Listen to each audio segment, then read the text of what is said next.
안녕하세요. 보내주신 자료들을 가지고 오늘 심층 분석을 시작해보죠. 네, 안녕하세요. 오늘의 주제는 누구나 한 번쯤은 경험해 봤을 법한 어지럼증이에요. 그런데 이 단순해 보이는 증상 뒤에 숨겨진 우리 몸의 시스템, 바로 안뜰개에 대한 아주 흥미로운 이야기입니다. 맞아요. 세상이 갑자기 빙글 돌거나 술 취한 사람처럼 몸이 한쪽으로 쏠리고 걸을 때마다 시야가 울렁거리는 경험. 오늘 저희는 이 모든 현상의 원인을 파헤쳐 볼 거예요. 네, 오늘 분석은 마치 한 편의 의학 추리극처럼 진행될 겁니다.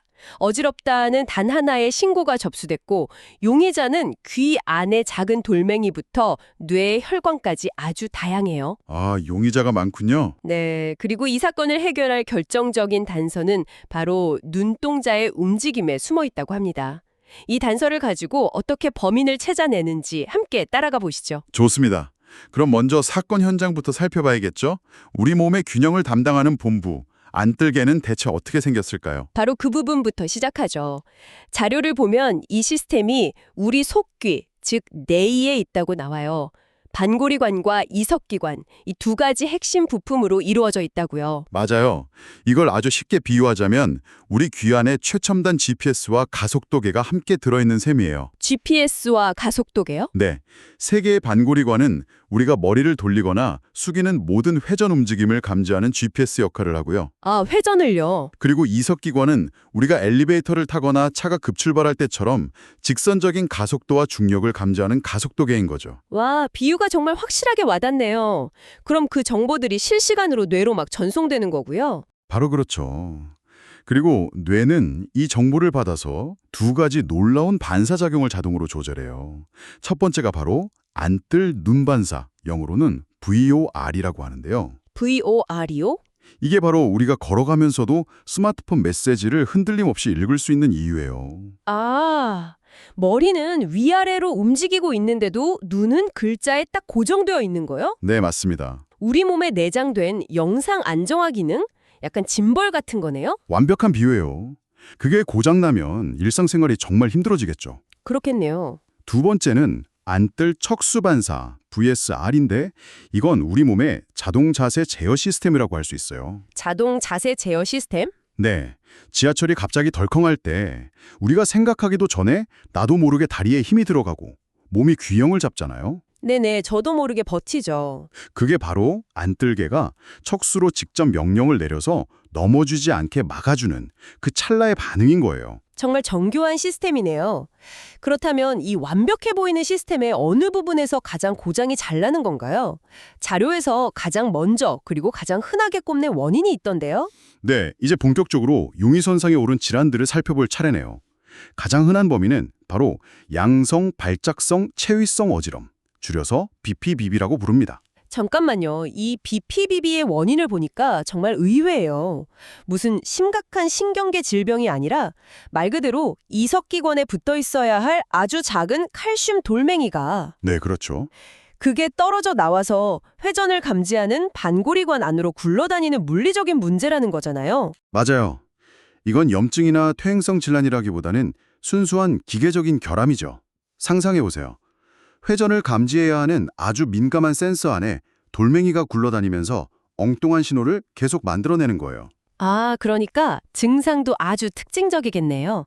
가만히 있을 땐 괜찮다가 네, 머리를 특정 위치로 움직일 때만 그 돌멩이가 굴러가면서 갑자기 세상이 빙빙 도는 느낌이 드는 거군요. 정확합니다. 자료를 보니 침대에 눕거나 돌아 누울 때 아니면 미용실에서 머리 감으려고 뒤로 누울 때처럼요. 특정 상황에서만 격렬한 어지럼증이 1분 이내로 짧게 나타난다고요. 정확해요. 발작적으로 나타나는 게 핵심이죠. 그래서 의사들은 이 굴러다니는 돌멩이를 찾아내기 위해 아주 독특한 검사를 해요.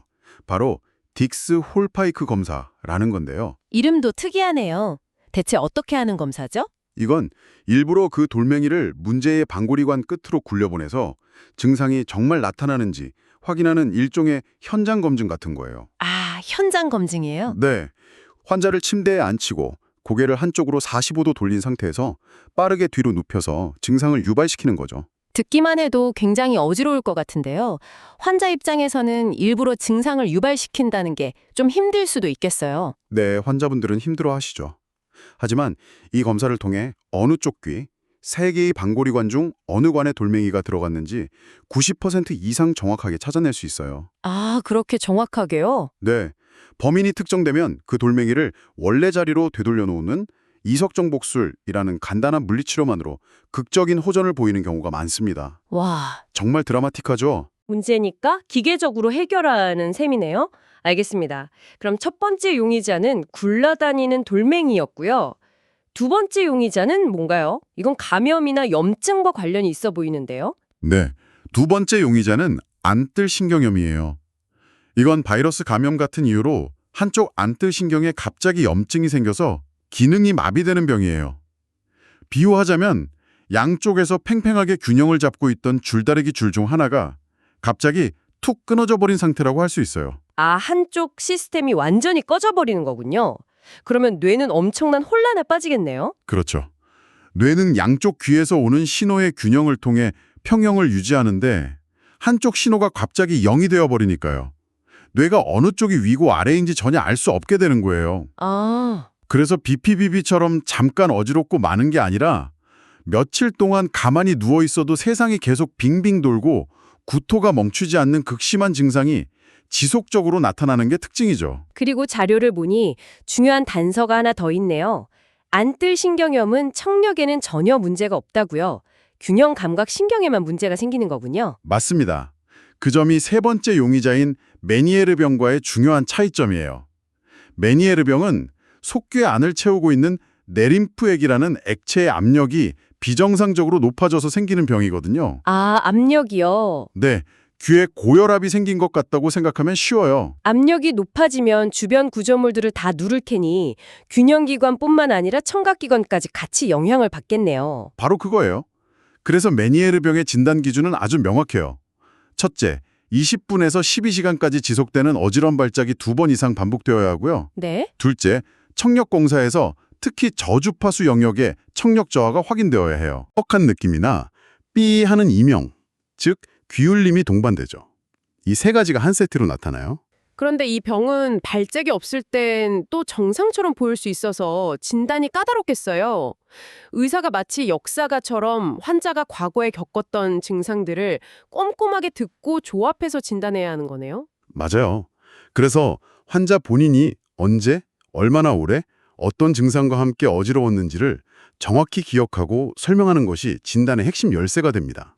자, 지금까지 용의선상에 오른 BPPB, 안뜰신경염, 메니에르 병은 모두 귀가 범인인 경우였어요. 그런데 이제 이 추리극의 가장 중요한 지점에 도달했습니다. 이 증상이 혹시 귀가 아니라 뇌졸중처럼 훨씬 더 위험한 뇌의 문제일 가능성은 어떻게 가려내죠? 바로 그게 이 진단 과정의 하이라이트이자 환자의 생명과 직결될 수 있는 가장 중요한 감별점이에요. 네네. 그리고 그 놀라운 단서는 앞서 말씀드린 것처럼 눈동자의 움직임, 즉 안진을 관찰함으로써 얻을 수 있습니다. 뇌의 문제를 눈동자만 보고 알 수 있다고요? 그건 거의 초능력처럼 들리는데요. 어떻게 그게 가능한 거죠? 쉽게 비유를 들어볼게요. 말초성, 즉 귀 문제로 인한 눈떨림은 한쪽 엔진만 고장난 배 같아요. 한쪽 엔진만 고장난 배요? 네, 배가 계속 고장난 엔진 쪽으로만 뱅글뱅글 돌려고 하겠죠. 눈떨림이 주로 한 방향으로만 나타나고 우리가 어딘가 한 곳을 뚫어지게 쳐다보면, 즉 시각 고정을 하면, 아, 다른 랜드마크를 참고하면. 그렇죠. 어느 정도 방향을 잡을 수 있어서 떨림이 줄어들어요. 아, 시각 정보가 균형을 잡는 데 도움을 주니까요. 알렉산더 법칙이라는 것도 나오던데 눈 떨림이 향하는 방향으로 쳐다보면 떨림이 더 심해지지만 방향 자체는 바뀌지는 않는다는 거군요. 네, 맞아요. 계속 한쪽으로만 돌려는 힘이 작용하니까요. 하지만 중추성, 즉 뇌 문제로 인한 눈떨림은 완전히 달라요. 이건 조타실의 내비게이션 컴퓨터가 바이러스에 걸린 배와 같아요. 아예 시스템 자체가 이상해진 거군요. 맞아요. 왼쪽으로 가라고 하면 왼쪽으로 돌고, 오른쪽으로 가라고 하면 오른쪽으로 돌고, 제멋대로 위아래로만 움직이기도 해요. 세상에. 시각 고정을 해도 오류가 수정되지 않고 오히려 떨림이 더 심해지기도 하죠. 특히 왼쪽을 볼 땐 왼쪽으로, 오른쪽을 볼 땐 오른쪽으로 떨림의 방향이 바뀌는 방향전환 눈떨림이나 순수하게 위아래로만 떨리는 수직 눈떨림. 이런 건 속기 문제로는 거의 나타나지 않는 뇌의 이상을 강력하게 시사하는 위험 신호, 레드 플래그입니다. 정말 놀라운 구별법이네요. 배의 엔진 문제인지 내비게이션 해킹 문제인지를 눈동자만 보고 판단하는 셈이니까요. 그럼 이걸 확인하기 위한 결정적인 신문, 즉 검사 방법이 있겠군요. 물론이죠. 바로 머리 충동 검사, HIT라는 아주 간단하지만 강력한 신체 검진이에요. 의사가 환자의 머리를 잡고 좌우로 짧고 빠르게 돌려보면서 환자의 눈이 계속 의사의 코에 고정되어 있는지를 확인하는 검사죠. 아, 이건 아까 말했던 영상 안정화 기능, VOR이 제대로 작동하는지 직접 테스트해보는 거네요. 정확합니다. 정상이라면 머리가 어무리 빠르게 돌아가도 눈은 정확히 의사 코에 고정되어 있어요. 네. 하지만 만약 오른쪽 귀 기눈이 마비됐다면 머리를 오른쪽으로 빠르게 돌리는 순간 눈이 그 속도를 따라가지 못하고 타겟을 놓쳤다가 뇌가 뒤늦게 어이쿠 하면서 눈을 급하게 의사 코로 되돌려 놓습니다. 어이쿠 하고요. 네, 이 어이쿠 하고 되돌아오는 움직임이 바로 교정 빠른 눈 운동이에요. 그리고 이 어이쿠 하는 움직임이 보이면 오히려 안심할 수 있는 신호라는 게 정말 역설적이네요. 맞아요. 이 움직임이 보인다는 것은 어지러움의 원인이 뇌의 명령 시스템이 아니라 귀에서 오는 정보, 즉 말초에 문제가 있다는 아주 강력한 증거가 되기 때문이에요. 아, 그래서 이 검사 결과가 비정상으로 나오면 우리는 범인은 귀가 확실하다고 생각할 수 있게 되는 거죠. 그렇군요. 반대로 이 검사에서 눈이 아무 문제 없이 타겟을 잘 따라온다면 오히려 뇌 문제를 더 의심해야 하는 상황이 될 수도 있겠네요. 그럴 수 있죠. 특히 심한 어지럼증을 호소하는데 머리 충동 검사가 정상이라면 뇌졸중 같은 중추성 원인을 반드시 감별해야 합니다. 뇌줄기나 손해에 문제가 생기면 어지럼증 외에도 물체가 두 개로 보이는 복시, 발음이 어눌해지는 구음장애, 음식을 삼키기 힘든 삼킴곤란 같은 다른 신경학적 증상이 함께 나타나는 경우가 많거든요. 아, 이런 단서들을 종합해서 최종 결론을 내리는 거죠. 자, 이 모든 추리 과정을 종합해보면 정말 놀랍네요. 어지럽다는 그 막연한 증상 하나에서 시작해서 눈동자의 미세한 떨림을 관찰하고 머리를 흔들어보는 간단한 검사만으로 범인은 귀 안에 작은 돌멩이인지 신경의 염증인지 아니면 뇌의 혈관 문제인지를 착착 좁혀나갈 수 있다는 거잖아요. 맞아요. 우리 몸의 눈동자가 그 원인이 귀에 있는지 뇌에 있는지를 알려주는 놀랍도록 정교한 창문 역할을 한다는 것을 알 수 있었죠. 최첨단 MRI 장비 없이도 의사의 손과 눈만으로 문제의 근원을 추적해 나가는 과정은 언제 봐도 흥미진진한 의학 추리극과도 같아요. 마지막으로 이 자료들을 보면서 한 가지 더 깊게 생각해 보게 된 상태가 있어요. 바로 양쪽 안틀기능 장애, 즉 양쪽의 균형 감각이 모두 사라진 사람들에 대한 이야기인데요. 네네. 이분들은 한쪽만 고장났을 때처럼 세상이 빙빙 도는 느낌은 없다고 해요. 대신 걸을 때마다 발이 땅에 닿는 충격에 맞춰 시야가 위아래로 출렁거리고 어두운 곳에서는 아예 서 있을 수조차 없다고 합니다. 네. 내장된 GPS와 가속도계가 모두 꺼져버렸으니 오로지 시각과 발바닥 감각에만 의존해서 걸어야 하는 상태인 거죠. 여기서 당신에게 이런 질문을 던져보고 싶어요. 만약 당신의 내면에 있는 그 절대적인 균형 감각에 전혀 의지할 수 없게 된다면 어떨까요? 우리는 평생 무의식적으로 해왔던 걷는다는 아주 기본적인 행위를 얼마나 의식적으로 한 걸음 한 걸음 다시 배워야 할까요? 공간 속에서 내 몸의 위치를 어떻게 다시 믿고 신뢰할 수 있게 될까요?